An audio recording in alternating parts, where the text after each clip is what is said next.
Hello and welcome back to the YouTube channel. NHL 26 is out. Yesterday I posted a video of me going from silver to gold, even though I mistitled it, but today I'm not mistitling this. NHL 26 Strats video out. We go over my breakouts, we go over defending the breakouts, we go over a little bit of behind the net, but don't worry, more offense and defense specific tips will be coming out in the next 7 days. 4 days from now will be my defense video, 6 or 7 days from now will be my offense video. This video is just about strats, so I hope you enjoy it. From a former GWC finalist to you, here are my strats for NHL 26. First, let's talk about the breakout. Breaking out can be one of the most important things that you do in online NHL. The whole idea of the game, obviously, is getting the puck up ice and scoring on the opposition, so how can we do that effectively? Well, on this play, I'm able to stifle the offense and then quickly transition up the ice and give it to Fedorov for a nice goal. I get kind of caught up, but nice goal nonetheless. So let's break down exactly what happens here. So first off, face-off is won by the opponent. NHL 26, a tendency is for players to want to skate the puck themselves. The best way to attack this, obviously, is by taking a forward, bringing him low, and offering support to the defense. So I cut him off of the half wall, and then my job, as soon as I get the puck with Yossi, is to figure out how I'm going to transition this puck up ice. So my first initial move is to go to the other defenseman, and the reason why that is because if we look here, we got a nice little triangle set up by the defense, another triangle set up by us, but there is an open lane to Rob Blake. Pass it over to Rob Blake. Now watch as this triangle that was initially over here, if we remember, watch as this triangle shifts that way, all of them, which will then allow on 3 high leave zone early, which is what I use. Since there is no strong side slant, this winger will take off this way, this center will take off on the strong side, and then this winger will rush to cover the far wing. However, because all of my forward's momentum is taking me to the right, besides this one, besides my left winger, these defenders are going to slam over this way, which means I'm going to be able to hit Yossi with another pass, especially being on the strong side, which will open up the boards. Now, this triangle is over here. So remember, the triangle was over here at one point. Now it's over here. If this forward cuts to the left, I got an open player. If this player cuts to the left, I got an open player with a flank route. And Yossi has now the entire left side of the ice, besides up here, where you can see a guy skates, to move this puck. Move the puck. Now I've beaten 3 guys. I've already beaten number 19 on their team, or both number 19s on their team. I've beaten number 88. Now, the whole idea is, how am I going to let my 2 forwards crash the net, and how am I going to open up this lane? How am I going to open up the lane? I'm going to move to the side, which will force the defenders to have to widen their base, gives time for Solani to cut into the middle, and then off-let it to Fedorov against the other defender's momentum. Shoot, score. So again, let's walk through this. Cut off the attacker at the blue line. Quick double pass from Yossi to Blake, back to Yossi. 1 3-line pass up to Fedorov into the back of the net. That simple. Next up, we have a good example of what a quick breakout or a quick strike transition counterattack can look like. So here we got Dalfuzzi against me. He's going to backskate out and look for a short side shot. I'm not going to give it to him. He's going to attack the top, and I'm going to work on down low and try and get this puck back. Seguin gets it, and we're able to transition it up to Thornton, who's able to make a nice quick little pass to Wilson, backhand, forehand in the back of the net. So again, let's break this down. So Seguin comes out and takes a shot, and then there's a rebound. Fedorov and Thornton battle for it. Thornton wins it because he is bigger. I get it with Seguin, and I'm corralling off the half wall, which draws Simon Edvinsson down. So this is natural when trying to hold the zone. A defenseman will often pinch, especially when there is a forward who's coming down to offer that back support. Now, the issue with this one is that he pinched too early with Edvinsson. He got drawn in too much by Sagan, and it let Thornton separate himself from Edvinsson. Edvinsson is a rather large defenseman. Thornton is a rather large forward. Therefore, Edvinsson's not going to be able to close that gap as easy as, let's say, Tyler Sagan will be able to.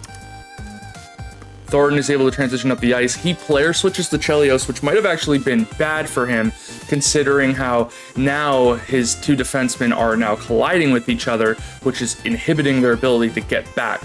He player switches to Chelios, and his mistake immediately is chasing outside the dots. I say it all the time. I've said it in every video I've ever made on defense. You want to defend in between these dots. And obviously the ones that are down low, you just can't see them. So you want to defend between these dots and up. He already chases outside with Chelios, so you know what we got to do. We got to get onside, and we got to feather a sauce. The saucer passes are difficult this year, I know that, but this is definitely enough distance for it not to matter. Get to the half wall, have the puck touch the half wall, let my two forwards enter the zone so it's onside, and now I have the entire ice to attack. And because short side on a breakaway is so good, there's no way Dalfuzi's going to be able to get me. Maybe if I'd gone far side, he'd get back with a poke with Chelios, but once Wilson gets this puck, it's kind of a foregone conclusion, backhand, forehand in the back of the net. So again, we'll go the rebound. Thornton corrals the puck, Edvinsson jumps, Sagan then grabs it, moves it up to Thornton, and then once this 2-on-1's established and he chases outside with Chelios, it's kind of a foregone conclusion. As soon as that pass is made, chalk it up, put it on the board. Open up that breakout, and then all of a sudden you open up that lane to get to the net. Wilson, big guy, always going to score that. Let me explain exactly what my process is when breaking out on a diagram. I think that might actually be more helpful. So imagine I'm beginning the puck right here, and here is my defensive partner, and then obviously I'm going to have a winger streaking up because I'm on 3 high leave zone early. So this is probably what it is going to look like, especially if the puck is right here. Then you'll have like maybe let's say my opponent's running a 1-2-2 aggressive, right? So we'll run X there. So circles are us, X's are the opponents. On a 1-2-2 aggressive, this would be kind of the split. And then you would have, let's say they're running a 1-2-2 red, so they should be right here. This is how it should look like, right? So there should be the triangle for the 4 checkers, and then the 2 support, and then there should be the triangle for us as the supports. So if my opponent's running a 1-2-2 aggressive, what can we do in order to shift the perspective on things and allow us to break out? So first of all, this whole side of the ice wide open, right? Now we can use this either as our route, or we can use it as a decoy to open up this side.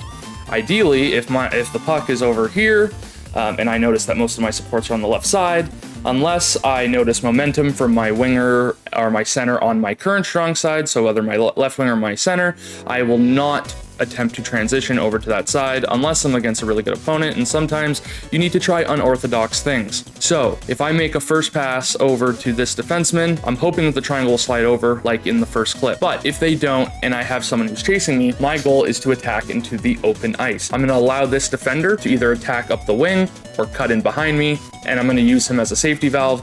This forechecker is going to follow me wherever I go. This defending second layer is going to take away the boards in case I'm on the strong side, but I'm trying to get him to move over here. So a lot of the times what I do is sometimes I'll walk into the middle, have the guys follow me, and then when my forwards, because I'm on 3 high leave zone early, which implies do not always cut to the strong side, when my forward opens up here to the boards, I will move over to the right and then send a backhand saucer pass off the boards.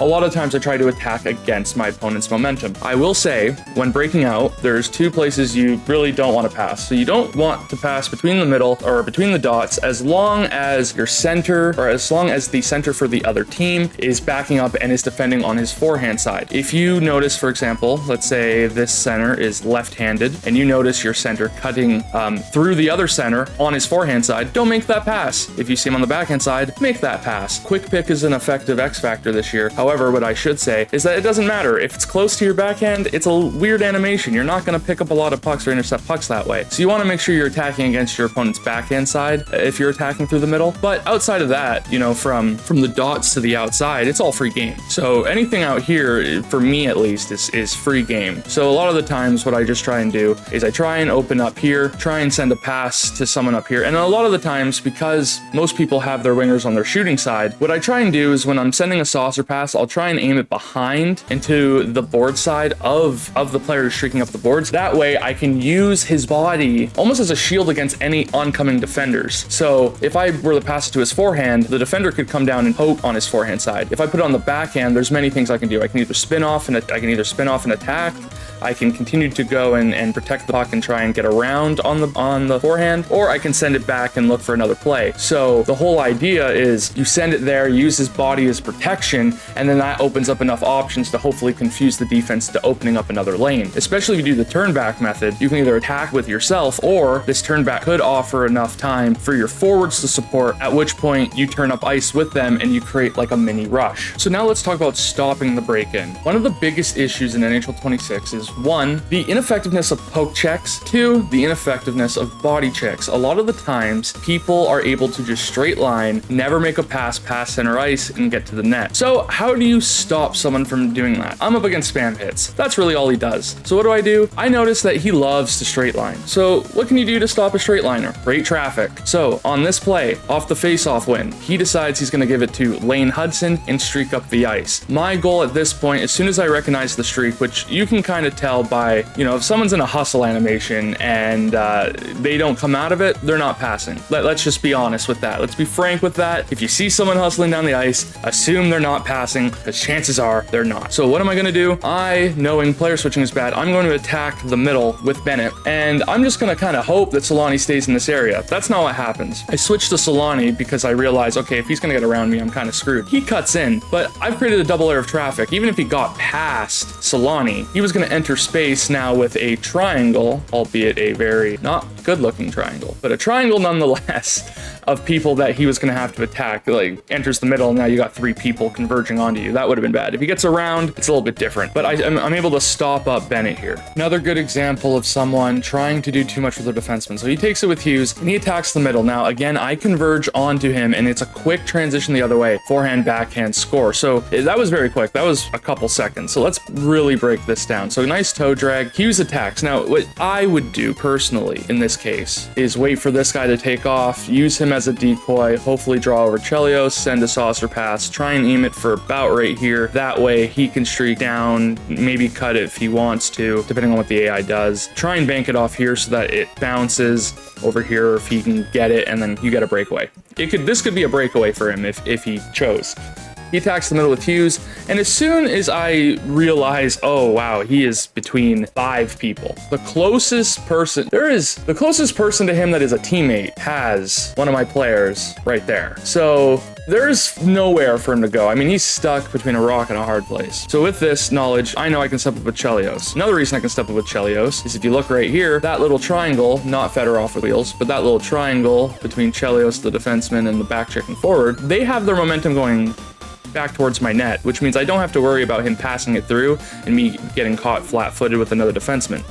My Quinn Hughes already has momentum going back the other way. I know I can step up with Chelios.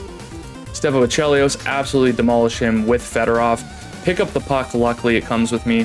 His players decide to go for a line change because in this game, if there's a loose puck in the neutral zone, players seem to go for a line change. I get a little bit lucky there. Saucer pass, kind of like the first clip, to Hughes, forehand, backhand scores. I celebrate like a psychopath because sometimes I can be a psychopath. So let's talk about defending a non-traditional break-in. So on this play, I'm trying to break out. I have almost a 2-on-1, maybe even a 3-on-2 could be developing. I go for a saucer pass to try and open up space. It unfortunately hits the stick of Brandon Montour, deflects back into my zone. He is onside as soon as Stützle tags up. So my goal now is to make sure he cannot get across the middle on his forehand.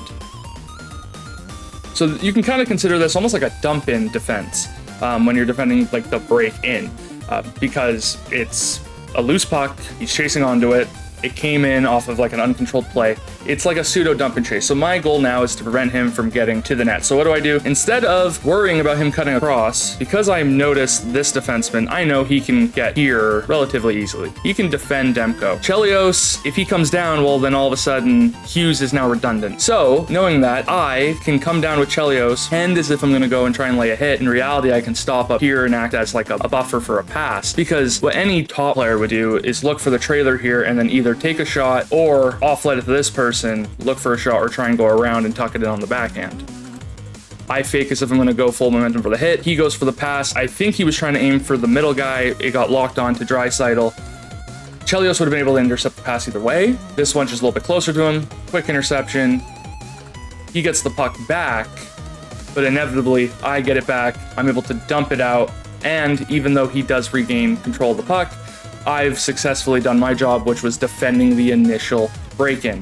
So this video is more about transitioning and stopping the transition. However, I wanted to touch a little bit on behind the net. So with behind the net, it does not mean that you have to work behind the net. All it means is that you will have support below the goal line. So obviously we have a triangle right here. Beautiful, nice triangle. Obviously, Roenick, who is currently in the crease, will not be a passing option, but I can use the player behind the net as either a decoy to perhaps get D-Batch to either try and cover the boards, or at the very least, considering how this guy's going for a line change, Chelios is now open. At the very least, I don't want him human control blocking this pass, because I'm trying to work it up to the point. Get it up to the point. My goal is to attack downhill. In this game, as I will touch in my offense video next week, attacking downhill from the point is actually one of the best ways to score in this game. A lot of people skill zone, therefore they're always flat-footed. If you can attack with momentum and keep that momentum and speed, you are going to be able to beat them side to side, which will open up those wrist shots. So with Chelios, I decided to take a little step. I do squeeze my way through this gap, admittedly, not the greatest thing. I wanted to cut in on the backhand. I saw that Faber was right-handed. I was worried about getting poked. Realistically, I could have gone around and used this guy as a decoy or as like a mini pick almost. Instead, I cut in through the middle with Chelios. I get through, I shoot a rebound. The shot is to score because I am in a shooting area, but knowing that it's on the blocker side, it will produce a rebound. So you might be asking, okay, how does this, affect behind the net? Well, on behind the net, when you attack from the top down, typically you'll have your center in the middle here. He slides down, or Roenick slides down for me as my center because Chelios attacks up. But when you attack the middle, you have a guy on the two flanks. You can choose what side to overload with the puck carrier. On overload, the game kind of already assumes for you what's going to happen. On behind the net, well, you can kind of choose where you want to go. Where do I want my pressure to go? As you can see, everyone on the ice, everyone is looking at Chelios. Completely leaves JT Miller open.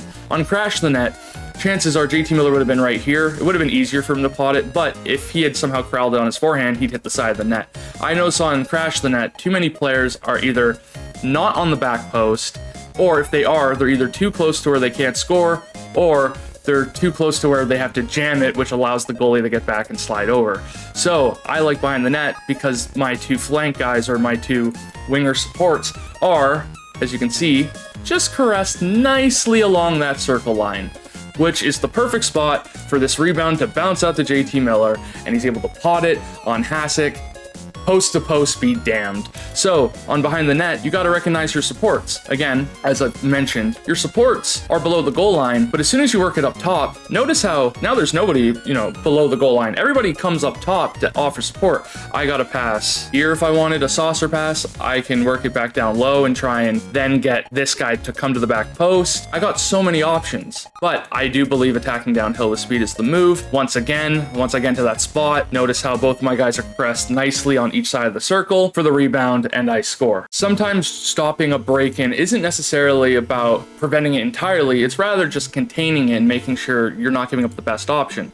So on this play, D-Batch takes it, goes behind the net. I'm able to stop him with Hughes. I didn't player switch once, which I don't really recommend. I do recommend you player switch. I know a lot of people want to skill zone, but you will get better as a defender if you player switch and learn how to adjust to all the the chaos that can happen as a result of the player switches. So he breaks in Heiskanen gives it to Solani. Now, I recognize immediately he's on his forehand outside of the dots. He's not a shooting threat in my mind. Can you score? Yes. Is it a high percentage play? No. So I'm not really going to cover it. As soon as I notice that he is gliding, I stop my momentum, and my main focus now is the trailer. The reason is because the trailer is going to have all the momentum to attack downhill. If I am too flat-footed with Hughes, he's going to be able to go through, and it's going to be a mini 2-on-1, at which point D-Batch is a good enough player where he's probably going to score by either keeping it, going forehand, backhand, faking the cross-crease pass, or he'll go forehand, backhand, and actually do the cross-crease pass. Chances are he's going to get a goal, guaranteed. He's going to get a great opportunity. So my goal now is to stop the trailer. Notice how I pause and immediately turn upwards towards the trailer, which he does a windmill deke. I don't think he meant to do. I think he was just holding L1 and did the wrong deke, but that stops any chance of him using the trailer. I'm able to knock him off the puck. He does circle out and get a shot. Again, though, he is basically at the circle, below the circle. It's a very sharp angle shot for him to try and score, especially short side. Demko is able to make the save. I'm able to pick it up with Wilson and break out. So again, it's not always about stopping it completely, it's about containing it. You need to accept that at some points, people are going to enter your zone. You are not, you're not the Iron Curtain, the Berlin Wall. You are going to give up chances, you're going to give up rushes. So it's about containing the chances and keeping them low danger as opposed to stopping them entirely. So let's go through my strategies. I run behind the net 10, 5, 10, 10. So let's break down the reasons for this. Behind the net is because I want to use the net as a decoy to set picks. I also want it so I can offer more supports. I broke that down in my behind the net section. I will break that down in my behind the net little excerpt in this video. So 10 carry dump. Carry dump basically determines whether the AI is going to attack the line with speed or if they're going to stop up once you enter the blue line. I want my AI to attack and crash the net, so I put it on 10 dump. Cycle shoot. Why do I have it at 5? Because I like a balance. I will shoot pucks that aren't necessarily shot by most top players looking for rebounds, or if I'm looking for maybe a deflection, but at the same time, I do want those supports. I do want, to be able to offlet it to the flank or down low and expect someone to be there, rather than if I had it on full shoot, where a lot of the times you'll catch your players just standing around waiting for a pass rather than moving and trying to find the space themselves. Efficiency energy, I'm at 10. I know it drains the energy a lot, but I'm also looking to score. So I need my AI because the AI, truthfully, we play on All-Star. It's not all that good. You need your AI to cheat almost on offense if you are going to accomplish anything, especially against really good defending players. So I have it on 10. Does the energy drain fast? Yes. Does it mean that I score most of my goals within the first 10 minutes of a period? Also yes. However, if you take a lead, even if you have the energy slider up, you can then play more conservative with the player that you're controlling. Again, just because the energy's at 10 doesn't mean you as the human controlled player need to play balls to the walls. You can still play conservative and keep your energy. It's just about what your AI will do. And then the don't block. I used to be a big proponent of don't block. The reason being is that in my mind, I wanted my AI to block passing lanes as opposed to shooting. But with how this game is, and with last year's game with the D2Ds, this year D2Ds aren't as bad. They're still around, and with all the, going downhill and shooting, I want my guys to block. I do not trust goalies to stop wrist shots in this game. I actually trust them more to stop breakaways and cross creases, which is wild to say, but with every goalie having post-to-post, that's just the reality of things. I want to block the wrist shots now, and I'd say I've been pretty successful with it. On defense, I've legitimately just kept the strategies that they gave me. I don't actually think these matter all that much. I would say that you should hold the line more with D pair 3, because traditionally that will be your slowest D pair, since it's the D pair you trust the least. I would keep hold line, try and play more safe with your third defensive pairing. Then we go to power play. I run a 1-3-1. I'm not going to touch on power play strategy in this video because I believe that it requires its own video.